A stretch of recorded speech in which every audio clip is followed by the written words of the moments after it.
Olá, eu sou o professor Diogo Comba, o Diogão da redação de Português e Literatura também. É assim que você me encontra aqui no YouTube e em outras redes sociais. Professor Diogo Comba. Peço para que você se inscreva no canal, deixe o seu like e ative o sininho. Você que está acompanhando aqui o canal nas últimas semanas, reparou que eu fiz muitos vídeos para a prova de vestibular da PUC-Rio, vestibular 2023 da PUC-Rio. Pois bem, hoje de manhã nós tivemos lá o tema de redação para o grupo, para os grupos, ou o grupo, não sei bem agora de precisar, que fizeram a prova de manhã, certo? Já falei isso, mas enfim, vamos lá. Não dá para editar agora.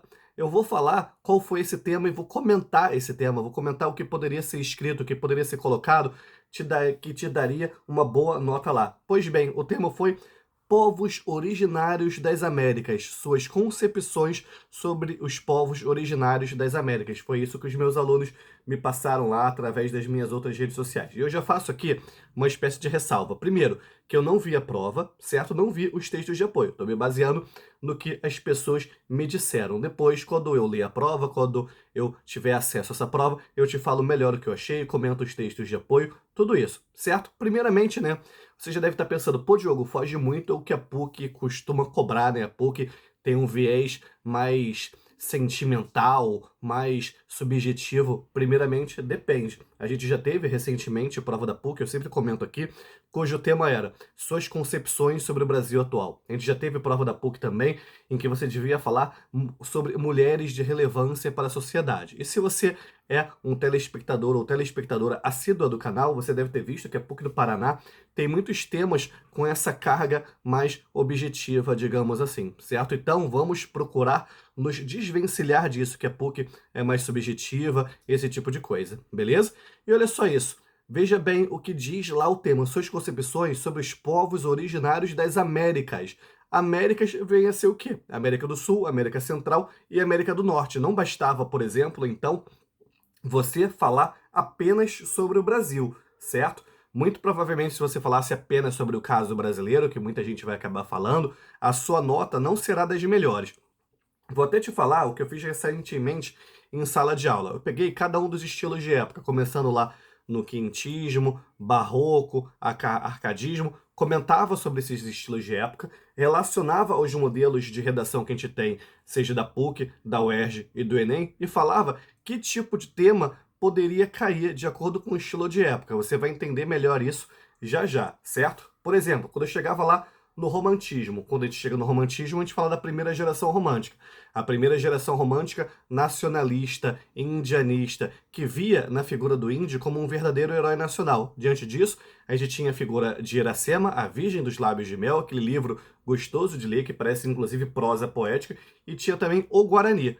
Talvez, se a indústria da cultura pop brasileira fosse mais poderosa, você conheceria bem antes Iracema e o Guarani, e o Peri de Guarani, do que Pocahontas, por exemplo, certo? Mas aí a gente tem que colocar o seguinte: traçaram esse índio brasileiro na primeira geração romântica como se fosse um cavaleiro, como se fosse um herói medieval, tentando construir um passado medieval que o Brasil não teve.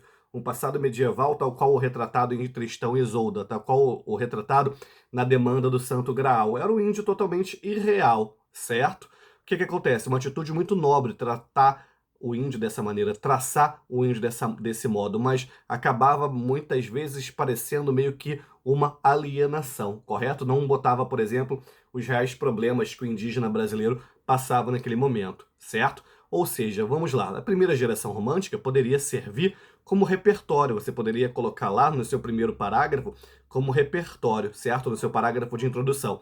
Primeiro período, repertório, segundo período, a sua tese, terceiro período, os argumentos, correto? Mas seria interessante, no segundo parágrafo, você fazer o quê? No segundo parágrafo, você criticar essa visão que o romantismo dava. E quem sabe no terceiro parágrafo, você já poderia engatar e falando sobre a questão da Pocahontas, né? Olha só isso, fazendo uma crítica à nossa própria realidade brasileira, como muitas vezes a gente é colonizado. Muita gente conhece Pocahontas, mas não conhece o Guarani, mas não conhece Iracema. Muito provavelmente você só ouviu falar de Iracema e de O Guarani quando chegou ao ensino médio e mais precisamente no segundo ano do ensino médio. Olha só uma curiosidade, suas concepções sobre os povos originários das Américas. A palavra Iracema. Iracema não é um nome tipicamente indígena, na verdade, foi um nome criado por José de Alencar. Se a gente reorganizar as letras de Iracema, a gente forma América, tá vendo? Você, de certa forma, falar sobre isso na sua redação seria algo muito interessante. Você também poderia falar sobre Macunaíma, uma obra lá do Mário de Andrade do modernismo brasileiro. Mas lembrando que o indígena em Macunaíma não era esse indígena idealizado, mas era o indígena como uma das matrizes formadoras do Brasil, que tinha todo um aspecto crítico a essa própria matriz formadora do Brasil, esse próprio povo brasileiro, correto? Olha só isso, vamos lembrar outros povos originários das Américas. Tem lá os povos da Ilha de Páscoa, onde tem aquelas estátuas gigantescas dos Moais, você já deve ter ouvido falar. Tem os astecas, os incas, os maias, os karatecas. Karatecas é brincadeira, né? Piadinha, modelo Chaves, correto? Por que eu tô falando isso? Ó, muitas vezes, quando a gente pensa em Inca, Maia, Asteca, a gente lembra daquelas construções mirabolantes, como as pirâmides lá no México, como os Moais, que eu já citei lá no Chile também, na Ilha de Páscoa, certo? A Ilha de Páscoa, se não me engano, fica a 6 horas de voo do Chile, coisa pra caramba, né? No meio do Oceano Pacífico. Aí eu lembro daquele programa Alienígenas do passado, do Giorgio Tsoukalos, que parece lá no History Channel. E muitas vezes, num programa como esse, eles colocam que esses povos seriam incapazes de fazer os moais, de locomover os moais pela Ilha de Páscoa, ou então de fazer arquiteturas como as cidades incas, maias e astecas, lá, seja na América Central, na América do Norte, ou aqui na América do Sul, correto? A gente tem todo um etnocentrismo nesse momento, ou seja, tudo aquilo que é europeu foi criado por OVNI, então, né? Algo parecido a gente vê quando se fala, por exemplo, sobre as pirâmides do Egito, correto? Olha só aqui, ó. Vamos falar agora sobre outro viés ligado a esses povos indígenas, esses povos originários, perdão, das Américas. A gente pode falar sobre a questão política. Um recente presidente eleito do Brasil falou que no governo dele não ia ter nada de demarcação de terra indígena. Isso é um desafio muito grande. Muitos indígenas brasileiros sofrem com isso, com a demarcação de sua terra, com a perda de sua terra para o garimpo, para a agricultura, para a pecuária. Muitos não conseguem se inserir na sociedade. Existem pouquíssimos resquícios, existe pouquíssima representatividade desse indígena na sociedade também.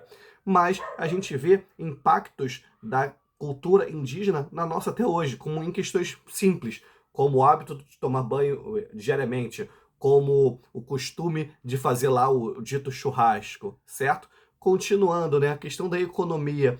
Eu já viajei para uma tribo indígena, a tribo Cambeba, lá na margem do Rio Negro, tenho ótimas lembranças de lá.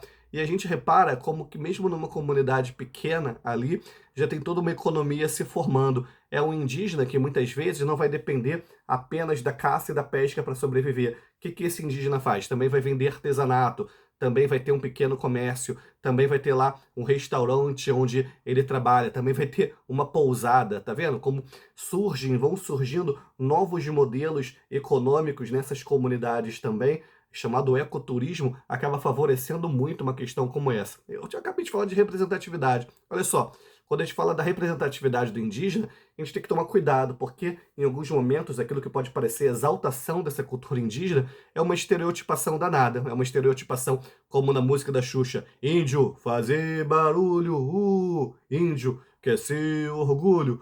Uma música da Xuxa lá nos anos 90, uma cena tremendamente constrangedora, foi quando a Xuxa recebeu indígenas no palco do seu programa cantando essa música e os indígenas olhando muito, muito sério para ela, certo? A gente já teve também uma novela das 7 da Globo, lá de 2000, 2001, chamada Uga Uga. Olha só, tratando o indígena como se fosse um ser extremamente primitivo. E aqui no Rio de Janeiro, por exemplo, quando a gente tem lá o carnaval, a gente vê muitas polêmicas quando as pessoas discutem a respeito se pode ou não se fantasiar de indígena, se isso seria apropriação cultural, se isso não seria ridicularização de uma certa cultura, uma discussão bastante presente que todo carnaval acaba vindo à tona, ok? Tá vendo? Várias questões que você poderia discutir nos seus parágrafos de desenvolvimento, mas lembrando o tempo todo disso, povos originários das Américas. E por último, vem a conclusão da nossa redação. Você tem que tomar cuidado que a PUC não pede proposta de intervenção. Se a PUC não pede isso, não faz, para não ficar parecendo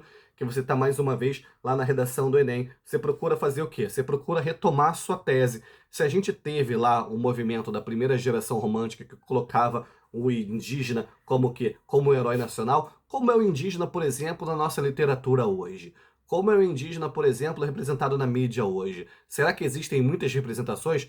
Eu lembraria, por exemplo, do Papa Capim, lá do Maurício de Souza. O Papa Capim, muitas vezes, problematiza essa relação da sociedade com o indígena, a relação do indígena com a natureza sempre agredida pela humanidade, pelo homem branco, certo? Em contraposição ao indígena que tem uma relação bastante amistosa com a natureza. Uma referência da cultura pop, acho que a maioria de vocês aí cresceu lendo Turma da Mônica, Maurício de Souza, saberia como escrever, saberia como relacionar. Agora faz o seguinte, fala aí para mim sobre o que você escreveu na sua redação, o que você achou do tema, de onde você é do Rio, qual curso, qual carreira você quer na PUC, beleza? Que a força e a inspiração estejam com vocês, sem dizer adeus jamais.